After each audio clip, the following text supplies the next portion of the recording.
Jessica, welcome to Leaders Mindset. It's a pleasure to have you here in our studio. So you do a lot of things. To have a bit of context, so can you tell us a bit about your profession? Yeah, for sure. So I do something called entrepreneurship through acquisition. And it's something that's actually quite popular in the States, and it's growing in popularity in Canada right now.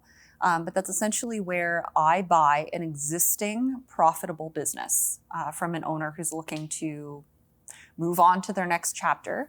And I take that to the next level and I grow it over the remainder of my career.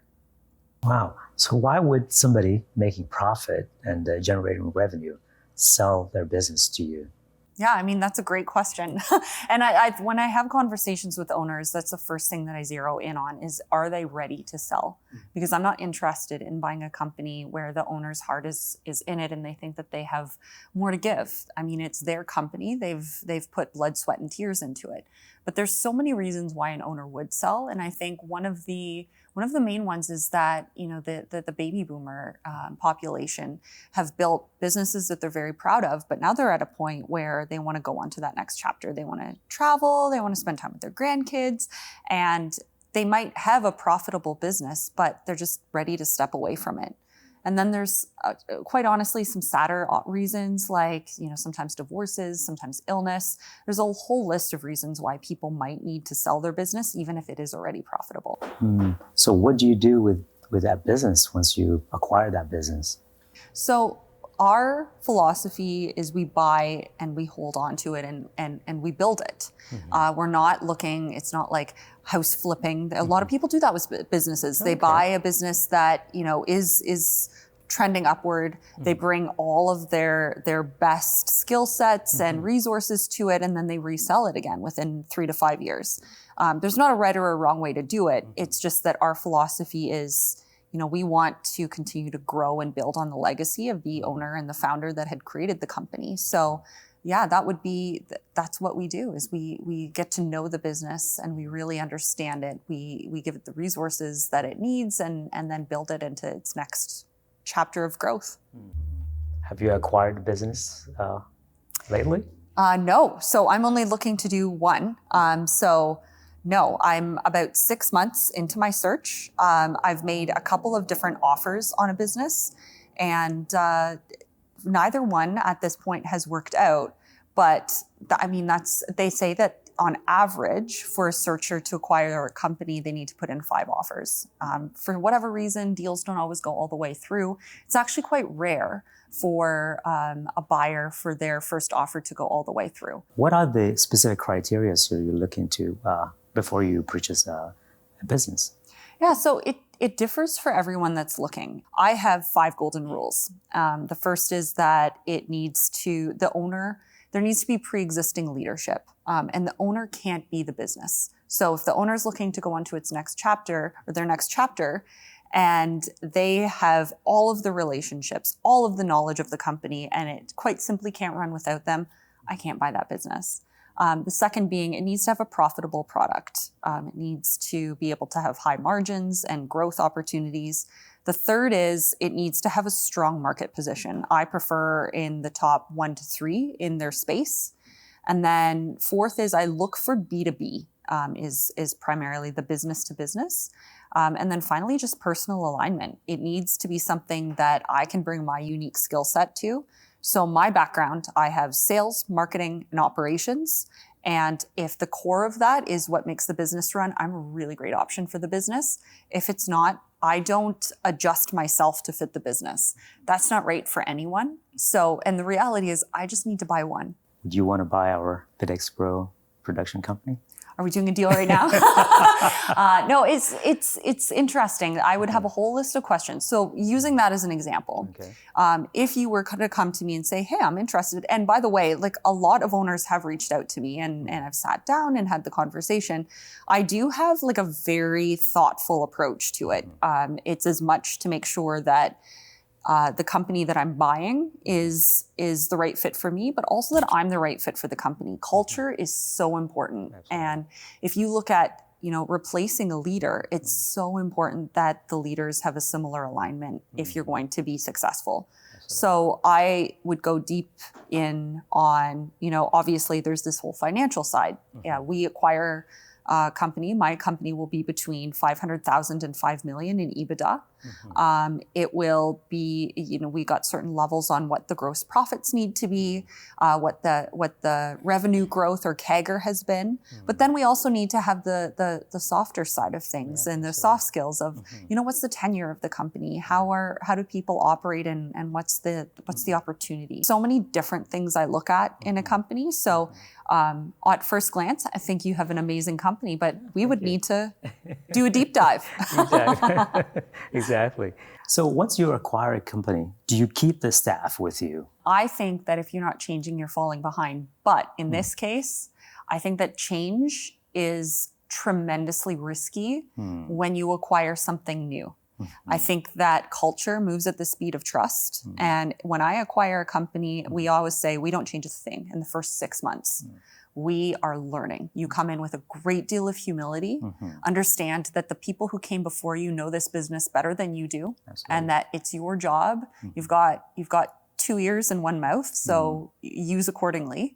Listen, and learn. Ask as many questions as you can. If there are problem employees, of course you would deal with that.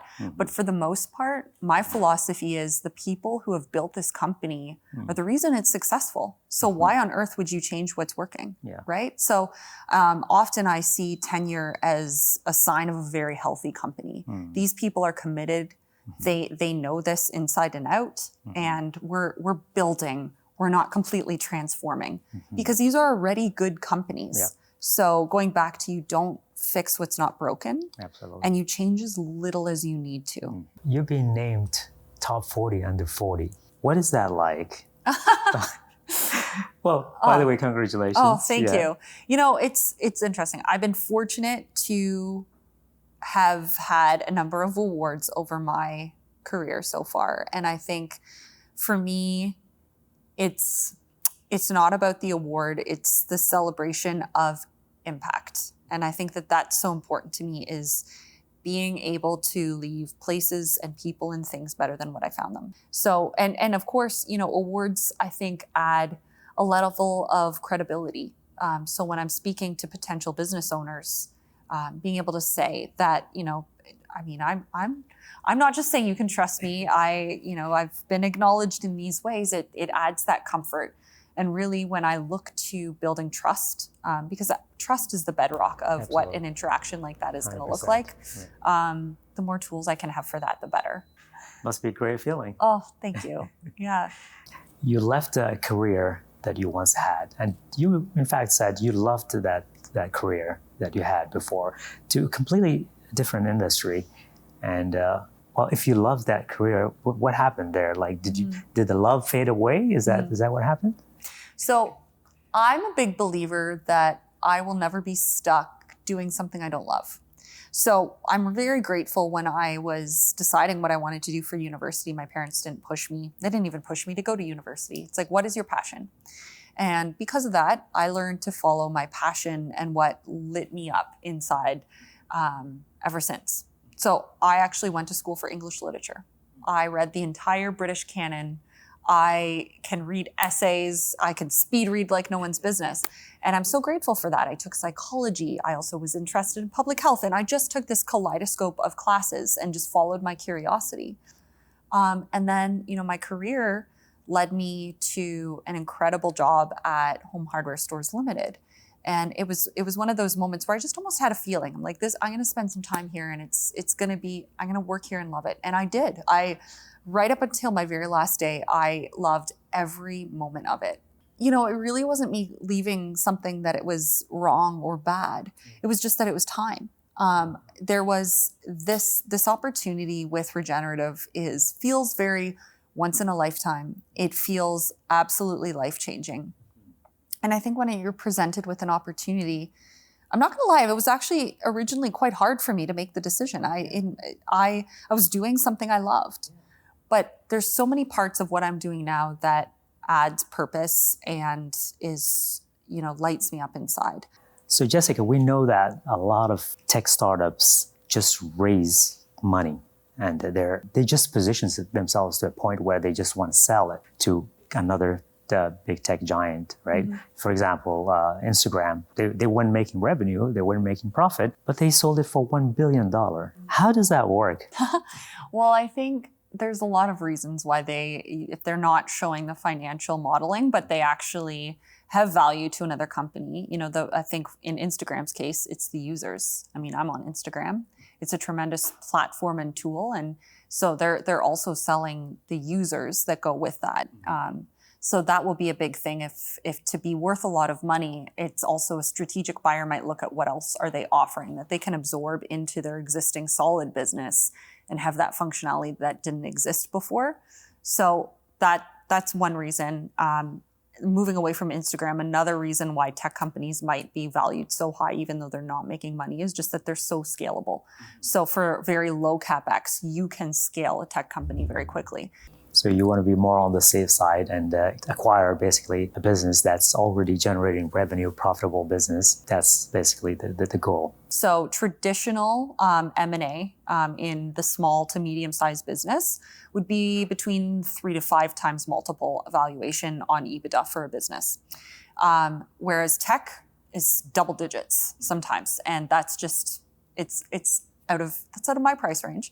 But also when I look at with the ETAs, traditionally, you look for boring, sometimes unsexy businesses. You look for the businesses that are recession-proof as much as possible, that are essential for making life in Canada run smoothly. So our HVAC systems, our financial services, our distribution companies. There are some that look in manufacturing, although they'll look in, again, CapEx light is key, especially if you want to continue to grow and grow quickly without a great deal of reinvestment.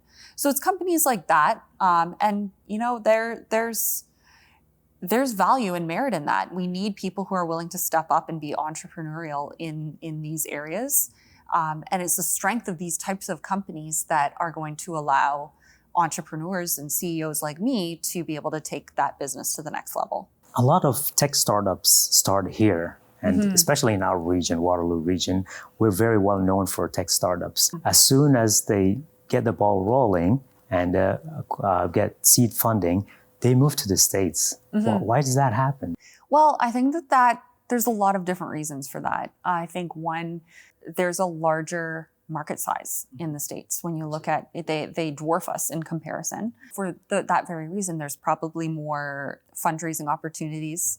There's more investors. There's more clients. There's more everything. Do you think the government is doing enough to support the tech startups here in our region? I think that's a topic I don't have enough information on to have an opinion. I was just talking to a business owner the other day, and he was saying, he's like, I'm proudly Canadian, and I have a Canadian company. And he's like, I actually have a US arm. And he's like, Americans do not know that it is a Canadian-owned company. Wow. It is branded as American, it has it right in the name. And he's like, that is doing significantly better, not just because of the market size, but because Americans see American and they say, we want to buy here. And I just think that that's something I personally try hard to do is support all of our local businesses, because, when we look at the future of our economy, Canadian small business is the backbone, which is why I'm doing what I'm doing. When you look at over the next 10 years, there is going to be the largest transfer of wealth in the world's history. And Baby the fact, boomers. yes. So 76% of Canadian small businesses are going to be up for sale in the next 10 years. And 91% of them do not have a succession plan. So the rough number for that is around 1 million businesses are going to be up for sale. And one of the things that I think about and why I'm doing what I'm doing is because the question could be like, why would you not just go start something, your own thing? Yeah, that's one of the questions I wanted to ask you.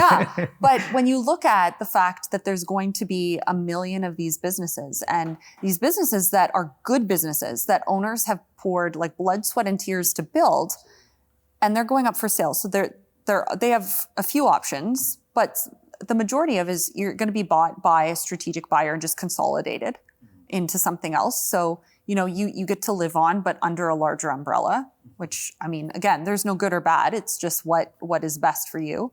But I would say one thing that breaks my heart is, or they shutter, they close their doors. And so unless there are buyers like me in the Canadian economy that step forward and say, hey, I'm interested, and this is my skill set, and I'd love to, train under you and learn and take over the company, these businesses are going to cease to exist as they do today. So I think with 1 million of them up for sale, like we need to have copycats. We need to have more people who are buying existing businesses. So when you buy a company, how does the financials work? Is it something that comes out of your pocket, or is it Regenerative Capital Group that acquires the company and hands it over to you? How does that work?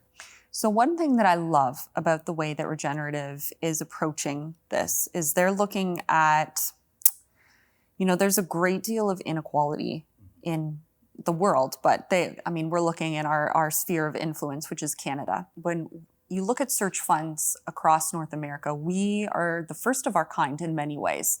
And if you look at us, we are not all brand new MBA grads from Harvard. We come from diverse backgrounds. We come from diverse countries. They wanted that diversity. And they also wanted people who couldn't do it on their own. So that this is, quite frankly, a life-changing opportunity for me to be able to do this. I don't have millions of dollars that I can turn around and offer a worthy founder for all the work that they've done in their company. But in this situation, they are providing the means and the capital to be able to help me do that and build and grow a company. And is that all in Canada? In Canada, okay. Which is why we want to focus on this. Why would we? I'm not going to lie, there is tremendous opportunity in Absolutely. The States. Yeah.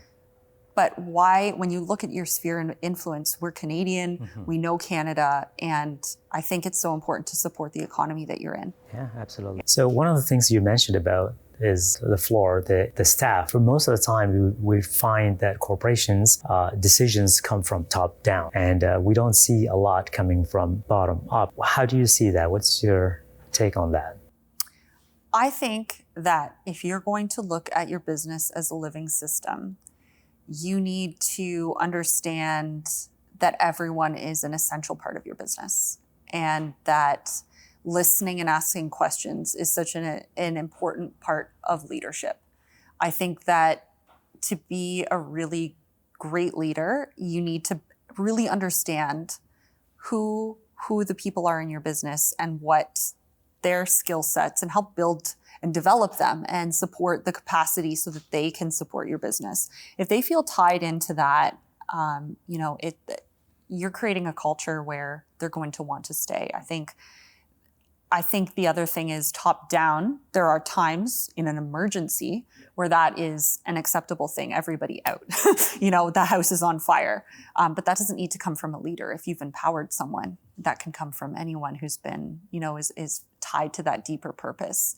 I think people just want to be included in change and be able to come along with that change. So the more that you can invite them in and make them a part of this dynamic living system where their health is prioritized and, they're empowered to be a part of it, that is very much my leadership style. I am not a top-down leader. Richard Branson, his leadership style is bringing the top guys down once every quarterly, for them to have a sense of what the bottom guys are doing, so that they can make the right decisions whenever there's decisions being made, because they themselves did the job. I think one of the best ways I heard CEO described is Chief Ecosystem Officer. And so when I look at the way that I want to lead this company, it's as if it's an ecosystem. And that to really be the chief ecosystem officer, you need to have a deep understanding of what this whole business is and what is the impact, and how do all these complicated and interconnected dynamics of your business work together. And that doesn't work by slicing off different parts. You need to see how this whole business is running. And also then, what is this whole of a business? What's the impact on the larger community? And of, the place that it operates in? What is its impact on the local community? So I think I love the idea of his executives having a deeper understanding of what actually goes on, because I don't think you can be an effective leader if you don't understand your business. Yeah, absolutely, absolutely. What type of a leader do you want to make? Do you want to be a leader that's liked or respected? Well, ideally both. As a recovering people pleaser, I'm like, oh, I want people to like me, but I think respect is so important, and I think you can be both liked and respected. But there's always going to be that element of certain groups that are not going to like you as a leader. Absolutely, but I think if I'm playing my role well enough, I am developing and creating capacity so that they are able to be what they need to be within my business. And sometimes that might not be if I'm supporting their growth. Growth doesn't always feel good. And I'm really growth minded. If I'm going, one of my mission in life is to reach my full potential and help other people do the same.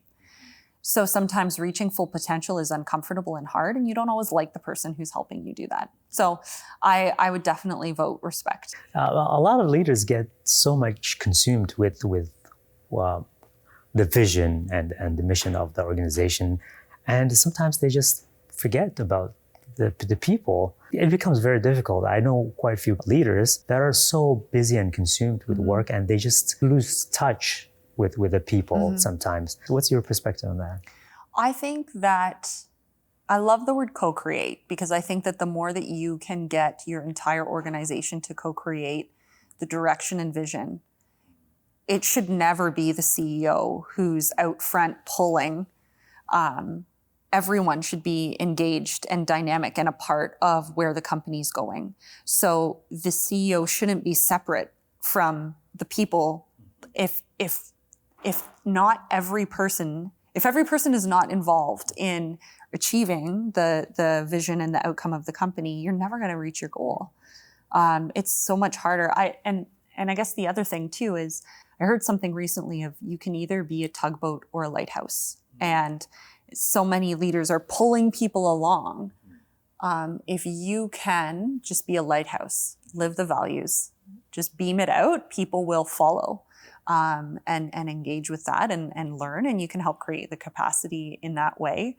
And I think another thing I hear so often is that as a CEO, it's just, you almost get bored with repeating the same message over and over. It can almost be exhaustive, but that in order to have it sink in and people really understand, you just need to be consistent and repetitive with where we're going. This is what we're doing. As a reminder, here's what we're doing. So with your company, with your current company, you've gone through rigorous levels of you being qualified for CEO in residence.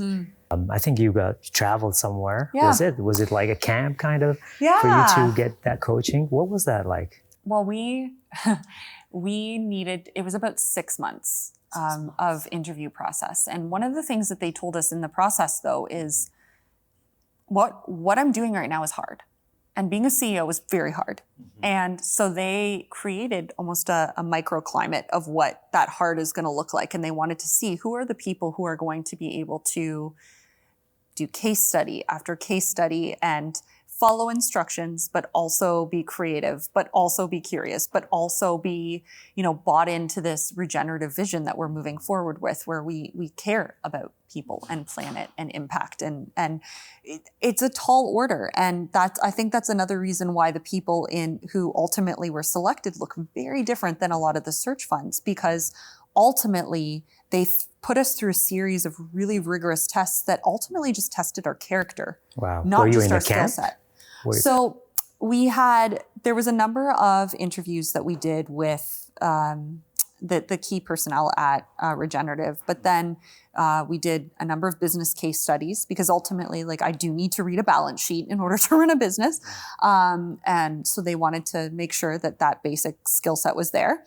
But then they kept turning up the dial in terms of how difficult it was. And the last part of being selected for this opportunity was there was a week-long, I'm trying to think of the right word, retreat camp, where we all of the top 12 of us were selected, and we were flown to a spot in Niagara on the lake. Out of how many? Oh, I don't know the exact number. It was hundreds though. And they flew us in, and it was the most remarkable job interview process I've ever had, because can you imagine spending time with people that, you know, you often don't get to see who else is up for the job that you're going for. So it was very, very interesting for me to spend that week and get to see. I have to tell you though, the amount of imposter syndrome I had that week of seeing the quality of people that they had.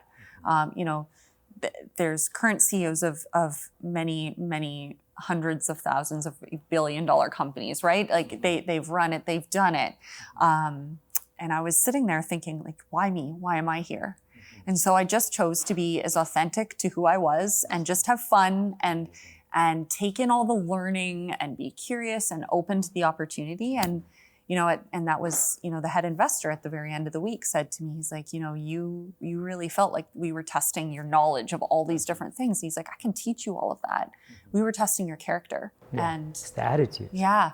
And like, how can you take setbacks? And the other big thing that they put us through was just ethics. You know, when you're faced with a gray area, are you able to hold strong with integrity? Because integrity isn't a value, it's table stakes in a business. So you know, they put us in like an escape room and watched how we acted when we're, you know, forgetting or didn't know that we were being observed, and how do we work in a group, and where does our leadership shine through, and are we able to do things and take people along with us and explain? And you're being watched. Yeah, and it was such a rewarding week, and it's been and I think that might have been the easiest thing I've done because it has been a rocket ship of learning and growth ever since. They did say that when I took on this opportunity, they're like, this won't just change your career, it's going to change your life. And it has, but it's been really, really empowering, because that's my goal in my company, is to then turn around and be able to change the lives of all the people in the company as well. And hopefully even wider impact than that. And here you are, CEO in residence. Yes. So how long do you think is going to take for you to acquire? Is there time limit where you have to acquire a business? They would ideally by, I think, 18 months, which is very generous. Like I'm already 6 months in, and I've made 2 offers. Like it's at the point where you reach the 6 month, you need to build your pipeline. You have all of your owners that you're having conversations with, and it's really just finding the right one. And then there is due diligence probably takes 3 to 5 months. So taking the time to make sure that everything is what they say it is in their practices in their company. But yeah, I anticipate having a company by the end of the year. Wow. Yeah. There's no tech among these 5 offers you've made. No, there's no tech. No tech. It's every offer I've made has actually just been a distribution company so far. It fits the profile beautifully of the company that I'm looking to acquire. And I have to be interested in it. And it's a disservice to the owner if I don't feel like I can run it really well. So yeah, but no tech. We know that being a CEO is lonely. And we've interviewed, in fact, a lot of CEOs here, and they all mentioned that being CEO is lonely. What plan do you have? Yeah, I think when you look at, to use that lighthouse analogy that I gave earlier, like you need to be like shining out the beacon of your values and the strategy and all the things that you want to accomplish. And sometimes if not everyone is feeling that way, like you need to be strong for them. And you also, to have confidence within your business isn't always appropriate. So I can completely understand and appreciate that it can be very, very lonely. That's also another reason why I've chosen this approach, is although my counterparts are the CEOs in residence, they are all going to go and ultimately acquire their own companies and are all going to be CEOs. But we operate as a cohort. So we will regularly come together, and it's a lot like some of the other CEO groups that exist. But I have this built-in group of people who are almost like family to me. that I can be vulnerable to, I can share. They aren't immediately involved in my company that can provide perspective and support and actually intimately understand exactly what I'm going through. And which is also now like, although I don't have my company, I do have a network of CEOs that I, have about a quarterly call with just to listen to them, talk to them, better understand their challenges and support them however I can. It can be lonely, but I think, being able to connect with people and who are safe and can provide support is so important as a CEO.